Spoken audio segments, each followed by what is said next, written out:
Hello, everyone. Thanks for joining us here at Afrifursa. My name is Tapfuma.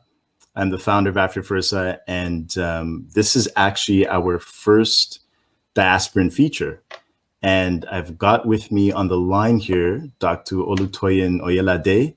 It's an absolute pleasure to have you with us, Dr. Olutoyin. Thank you. Thank you.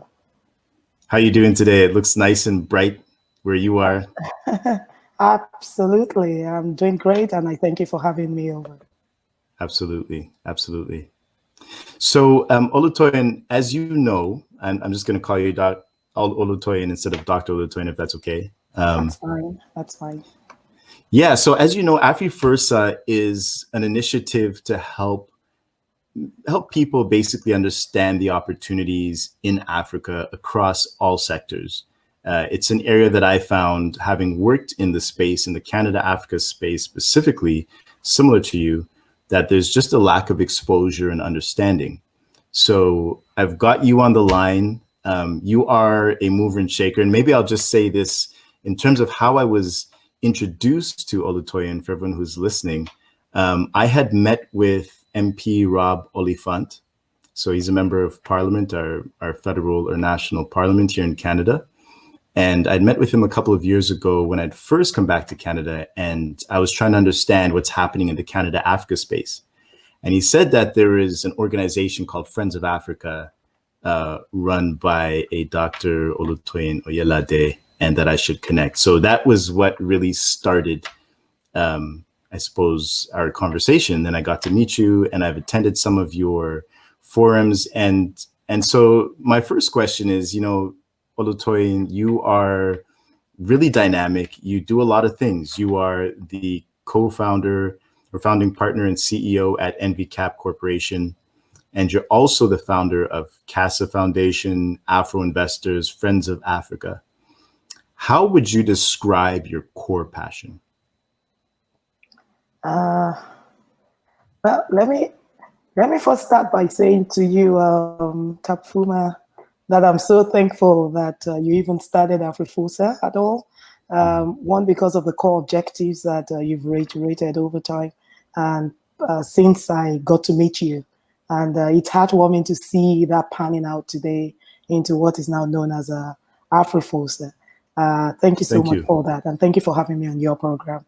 What is my core passion? I would just generally say it's investment. My core passion is investment. And when I say investment management.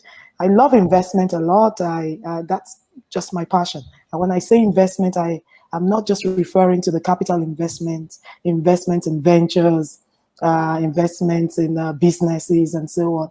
I'm actually talking about the general ambit of investments. And so that's why we have, you have the investment in people, investment of your treasures and talents and skills and competencies that you've garnered over time. And so that's why I say, generally speaking, my core passion is investment.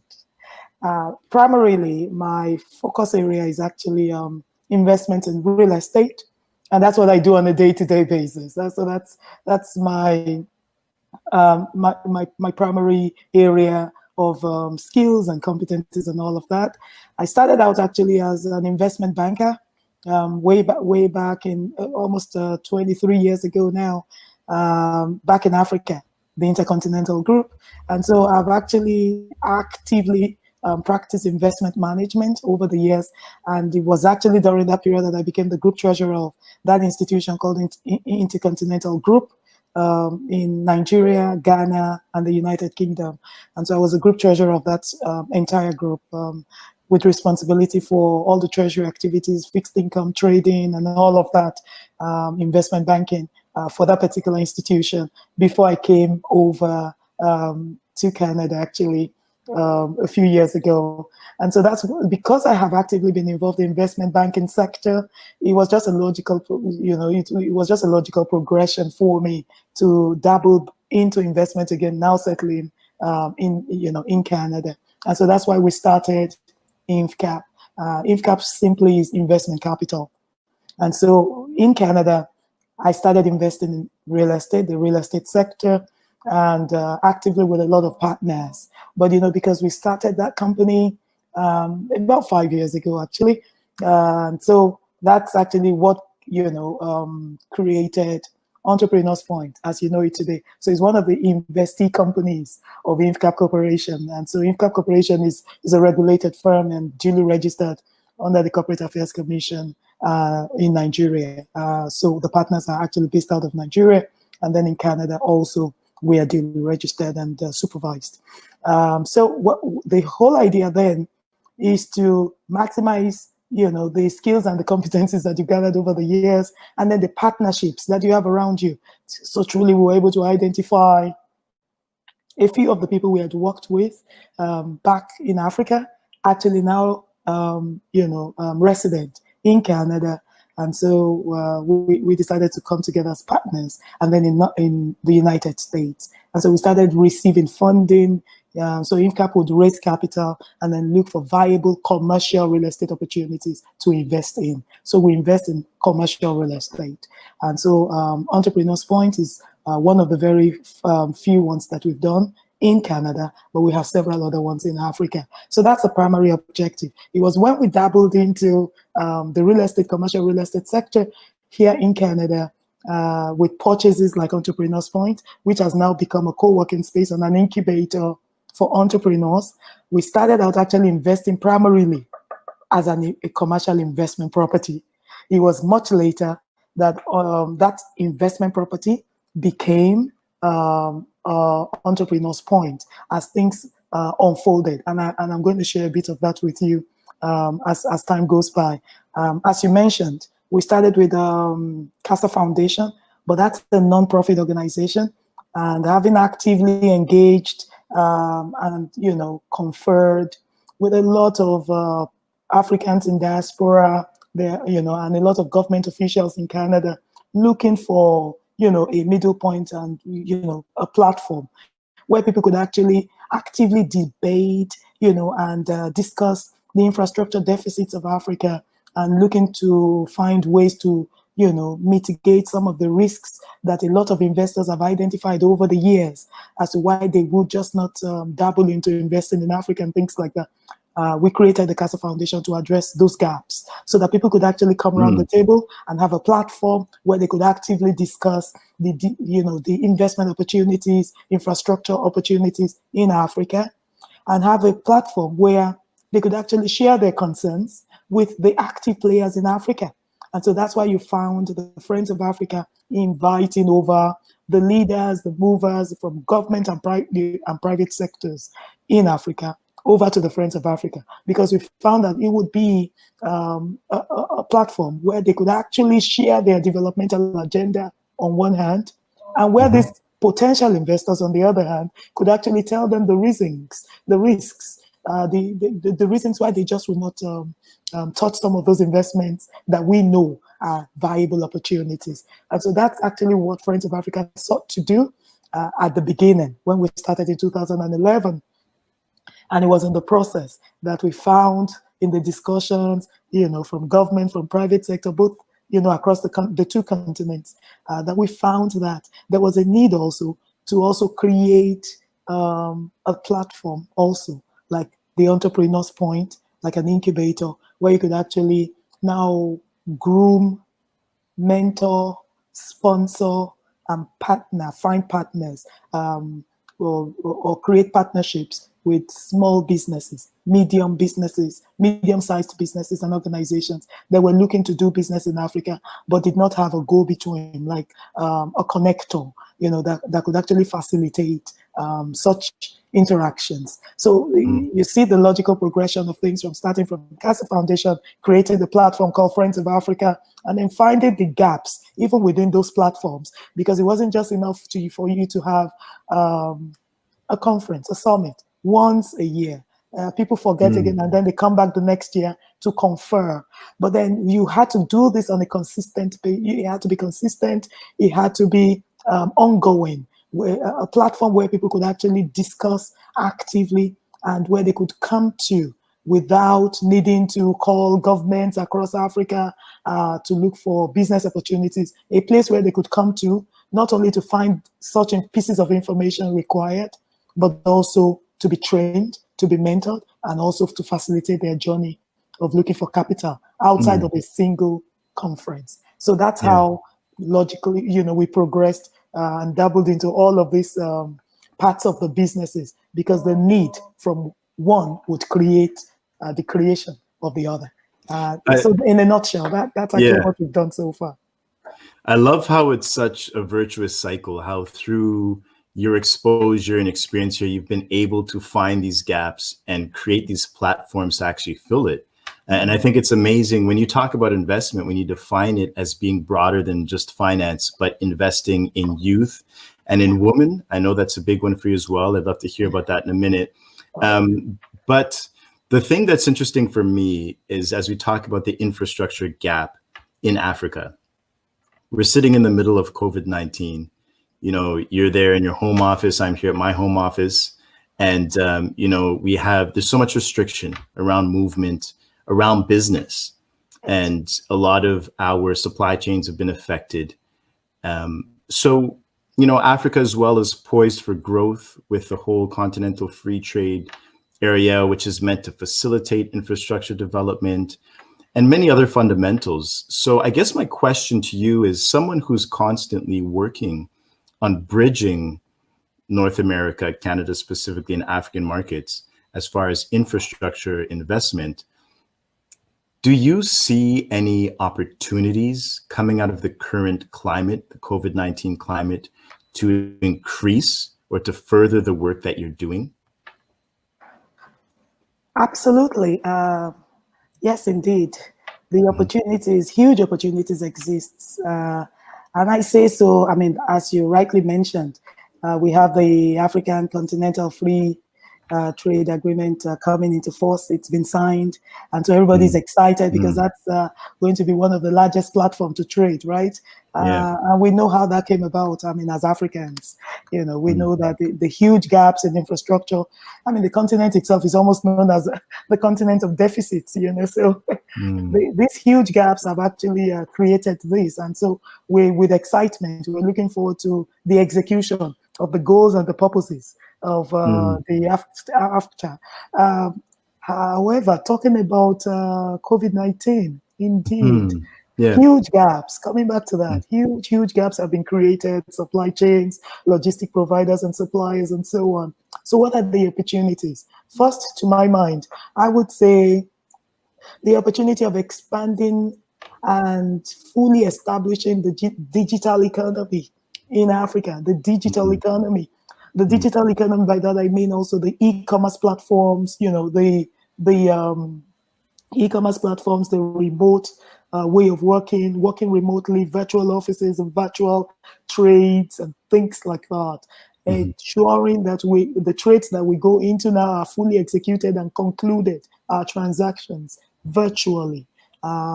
It will be part of the digital economy. That needs to be fully activated and enabled with the right regulatory frameworks and policies backing it up and put in place by the various governments of Africa, in the African countries. I think that must come and it must be driven by policy. As you well know, you frame and shape policies around what you want people to do.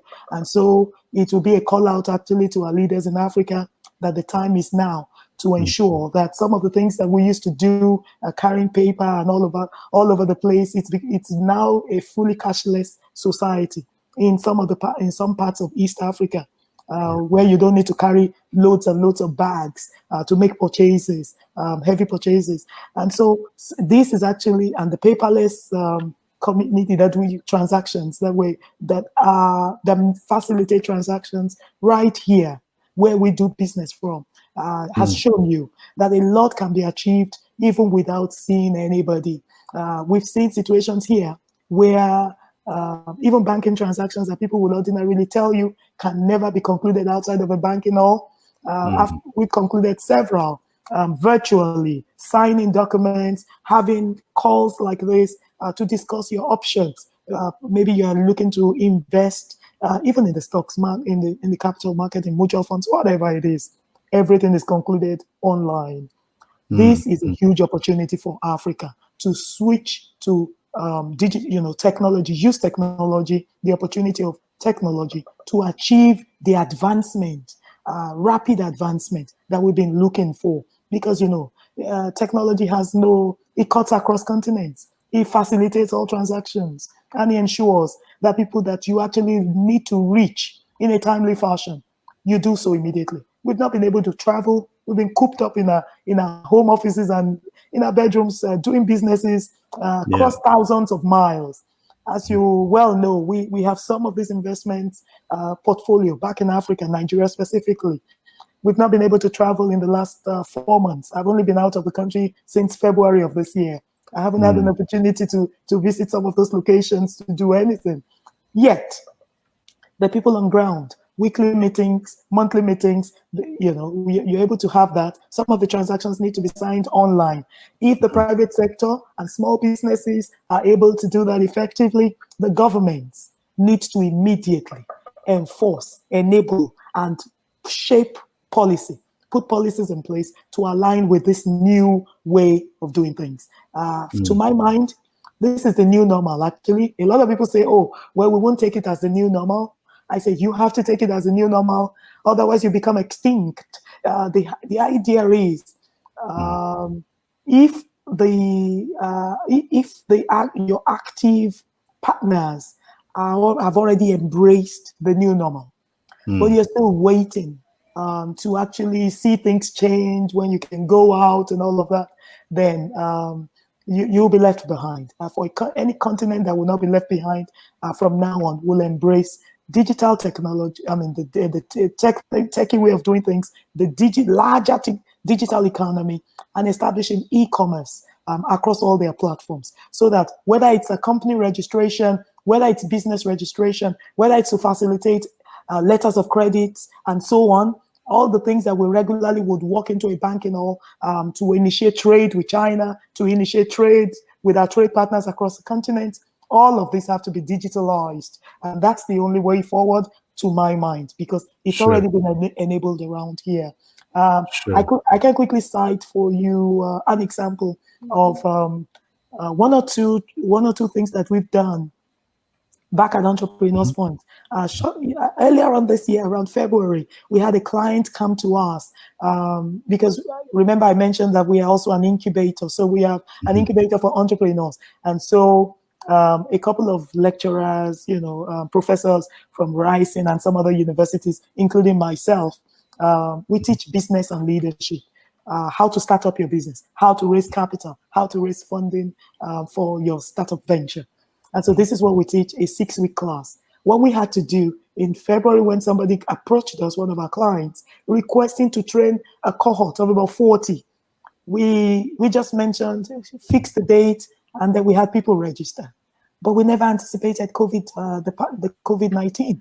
And because we had been paid for this particular class, the package, the session, and all the lecturers were ready, we had the materials ready to go, we had to switch to the online version of that. More importantly, because obviously Rising already had the platform readily prepared. And so it was easy for us to, borrow a leaf from what was already in place. And then we just replicated that. And then we were able to teach these students. Would you believe that since February, we have had 9 different sessions, subsequently, since that initial one. Now, these are opportunities that we may have considered them in the past, but we thought it might take an arm and a leg to execute, to build the platform, to execute it, or even to get interested parties, clients, other clients, to become interested in such an opportunity.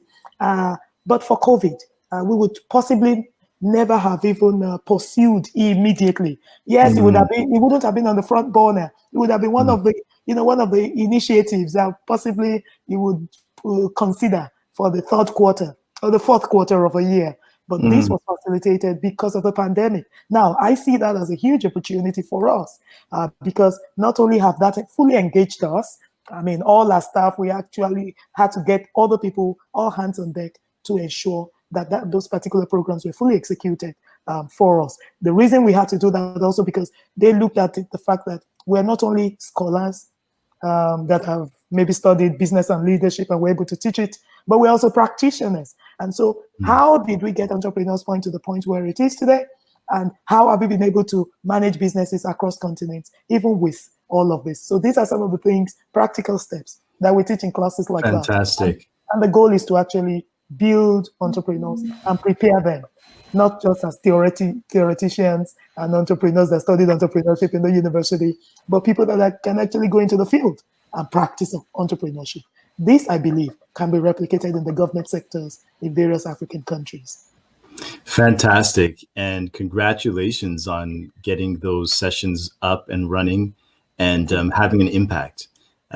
It's amazing to see how this COVID-19 has created that environment, that enabling environment, perhaps that you're referring to, which is so important. And I think one of the amazing things is that you're giving opportunities to young Canadians to participate in this. And I suppose because it's virtual, a lot of these platforms, can people from anywhere participate in them? Absolutely, anywhere. Okay. Anywhere. Fantastic. Yeah. So we have a group coming up from Cameroon. It's a business summit. It's a business group, and they have their summit on an annual basis in Cameroon. And so last year we were invited to speak, but obviously this year there's really nothing. There's no way to travel over, and so it's been arranged as a platform where people can learn and share. And this is an example, an incredible example of the space, the Canada-Africa space, and the opportunities that are still so untapped there, and how now might be the most opportune time for people who, those of you who are watching right now and others in our networks to really jump on the opportunities that Africa presents. 54 countries, thousands of languages spoken, some of the fastest growing economies in the world, really intelligent and innovative people, and partners that are willing and ready to work with you on the other side. And that's what you're exemplifying, Olutoyin, through some of your work. So we're coming to an end here, coming to a close of our short interview, our snippet. You're just a wealth of knowledges and experience. There's so much we haven't tapped into yet. But we are going to have your website is below. If you look in the comments below, you will see that, and people can follow you there. Where else can they follow you, Olutoyin? They can follow me in the social media, LinkedIn, Instagram, and it's just simply Olutoyin Oyelade.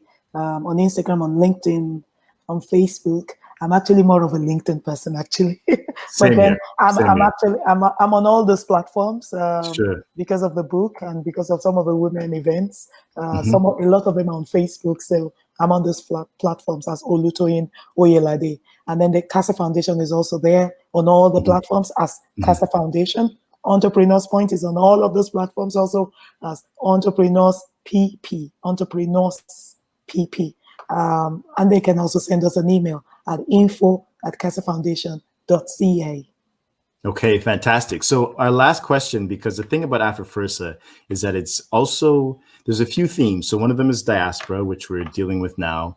But another one which is critical is municipal or city resilience. So we have a big focus on cities.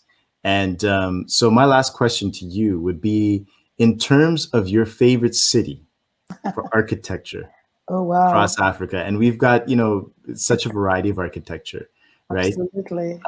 What is your favorite city in Africa in terms of architecture? I perhaps you didn't know that my husband is an architect, actually, by profession. Well, I didn't know that, but it makes sense. You've got the real estate market cornered between the two of you. He's one of our partners. So he's an architect.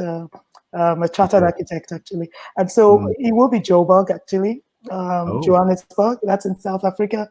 Yes. And that's not the only one, but I say it in that order. It's Joburg, Cape Town, Nairobi, Lome, and Accra, in that order. Wow. All of those cities resonate deeply with me because of one experience or the other. Cape Town, particularly because of its beaches and, all those, the beaches and the fact that you actually have a sense of connection once you feel like you're at home, being a Nigerian originally. Obviously, Nairobi, a lot of tourism and so on. Yeah. Nairobi actually sells, Lome sells a lot of Nigerian food around its hotels. around the beaches also, but you never feel lost because there are a lot of checks, a lot of places where you can always feel like you've connected with home around Lome and Accra for obvious reasons. A lot of history. Yeah. You can actually, just think back and go back in time to relieve, what our forefathers went through. Once you get into Accra and you're looking at all those sites, I really like the architecture, the way they preserved all of those in Accra, all those centers where you can visit and actually see exactly what people went through. And it becomes, it resonates so deeply with you. You take a decision and make a choice to be different and to fight to ensure that you and the generations coming after you never face what those guys had to face. I think that's why some of the cities resonate with. Well, thank you so much. Some of those cities really resonate with me too. And I see you had to be fair to all of them. You couldn't single out one. Yeah. So I appreciate that. Dr. Olutoyin Oyelade, thank you so much for your time. We really appreciate it. And for those of you who are watching and want to get in touch, remember, you'll see in the comments below how you can follow Dr. Olutoyin Oyelade. Thank you and take care. That's it from us. Thank you so much. Thank you. Thank you. Bye.